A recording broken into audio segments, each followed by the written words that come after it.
Shalom, apa kabar teman-teman semua? Saya doakan agar semua sentiasa sehat sejahtera. Amin.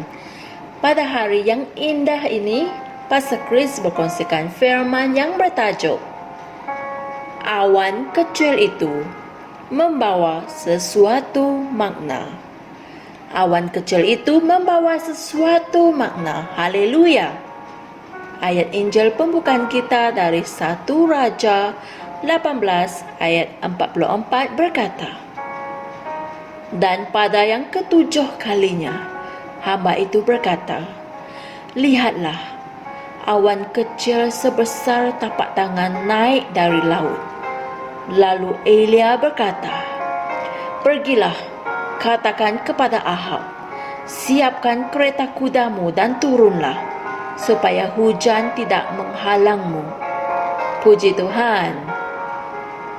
Seringkali, ramai orang yang terlalu risau dan tertekan dengan masalah dan keadaan kehidupan mereka sehingga mereka tidak menyedari berkat-berkat Tuhan di sekeliling mereka. Jalan penyelesaian atau mujizat yang mereka perlukan mungkin sudah ada dalam tanda-tanda kecil atau dalam sesuatu perkara di sekitar mereka di mana mereka tidak menyedarinya. Tetapi, perhatikan sesuatu yang berbeza tentang Nabi Elia dalam ayat Injil pembukaan kita tadi. Setelah 3,5 tahun dilanda musim kemarau, dia mula berdoa kepada Tuhan agar langit menurunkan hujan. Ketika dia berdoa, dia menyuruh pelayannya untuk pergi memeriksa beberapa kali untuk tahu sama ada hujan sudah turun atau tidak.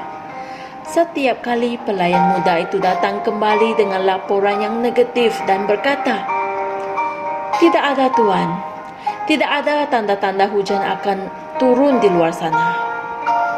Namun, pada kali yang ketujuh, dia datang kembali dengan mengatakan,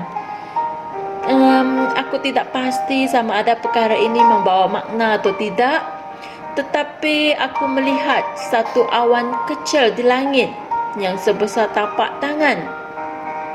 Pada saat itu, Elia lantas berdiri dan berkata, Ya, itulah tandanya, dan bergegas mengutus mesej kepada Raja Ahab, Lekas masuk ke kereta kudamu dan pergi ke kota sebelum hujan menghalang perjalananmu.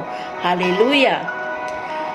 Pelayan Elia hanya melaporkan bahawa dia melihat awan kecil itu, tetapi itulah tanda yang diperlukan oleh Elia. Dia tahu bahawa dia telah membuat kemajuan. Dia dapat memerhatikan sesuatu yang berbeza dalam keadaan tersebut. Bolehkah kamu memerhatikan sesuatu yang berbeza dalam hidupmu hari ini? Seperti Elia, buatlah keputusan untuk melihat tanda perubahan itu sebagai satu petunjuk bahawa kamu sudah memperoleh kemenangan. Puji Tuhan. Jangan tunggu. Dengan segera kamu mengesahkan dan terus mengesahkan bahawa kamu adalah seorang pemenang dalam Kristus. Amin. Teruskanlah menyatakan kemenanganmu kerana kamu yakin bahawa firman Tuhan dan kehidupannya yang ada di dalam diri kamu telah menjadikan kamu utuh dan membawa kesempurnaan pada tubuh fizikalmu, kehidupanmu dan keadaanmu. Haleluya. Kenalilah kerja Tuhan dalam diri kamu dan di sekeliling kamu, serta berikan kemuliaan kepadanya. Jangan membiarkan fikiranmu tersumbat dengan kebimbangan, supaya kamu dapat mendengar suara Tuhan dan mengetahui kehadirannya, keindahannya, dan tanda-tandanya. Amin. Seperti Elia, ketahuilah bahawa kamu telah membuat kemajuan dan impak melalui tanda-tanda kecil dalam kehidupan seharianmu. Haleluya. Saudara-saudari, mari kita sama-sama berdoa. Ya Bapa, mata rohaniku dibuka untuk mengenali kerja-kerjamu yang luar biasa, untuk melihat kemuliaanmu, menikmati keindahanmu, mengetahui kehadiranmu, dan tanda-tanda yang kelihatan dan tidak kelihatan. Dan walaupun engkau tunjukkan tanda-tanda itu dalam perincian yang paling kecil, aku akan tahu. Dengan kesedaran ini, aku berjalan dalam kemenangan dan kejayaan di dalam setiap situasi dan keadaan. Dalam nama Yesus. Amin. Untuk kajian tambahan, sila renungkan Zakaria 4 ayat 10, Yohanes 6 ayat 9 hingga 11, Kitab Terjemahan Message. Haleluya! Saya pasti perkongsian firman tadi telah membuka mata dan fikiranmu. Tanda-tanda kecil itulah yang kamu perlukan untuk membuat kemajuan dan memperoleh kemenanganmu. Tidak kira apa situasi yang kamu hadapi. Itulah mujizatmu. Itulah jalan penyelesaianmu. Haleluya. Jangan menjadi terlalu fokus dan tertekan dengan masalah itu sehingga kamu tidak menyadari tanda-tanda yang kecil itu.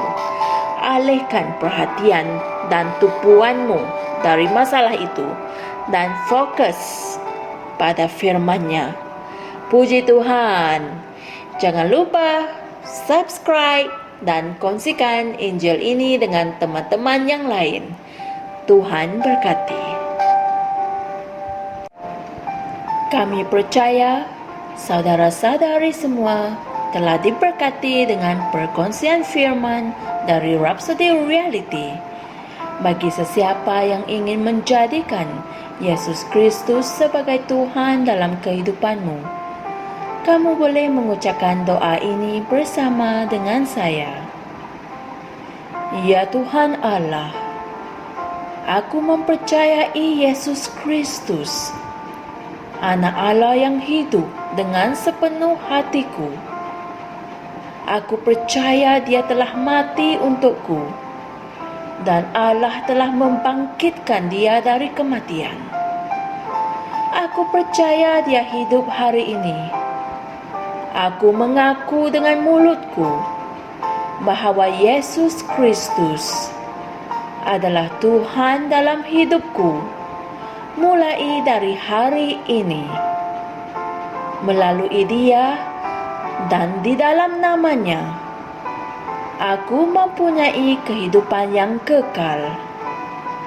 Aku telah dilahirkan semula. Terima kasih Allah kerana menyelamatkan jiwaku. Aku sekarang adalah anak Allah. Haleluya. Tahniah, sekarang kamu telah menjadi anak Allah. Untuk apa-apa sebarang pertanyaan atau untuk mendapatkan lebih banyak maklumat mengenai bagaimana untuk bertumbuh sebagai seorang Kristian, Anda semua boleh hantar mesej di akaun Facebook kami atau email kami di tni.msia@gmail.com. Sekali lagi, tni.msia@gmail.com. Tuhan berkati Anda semua.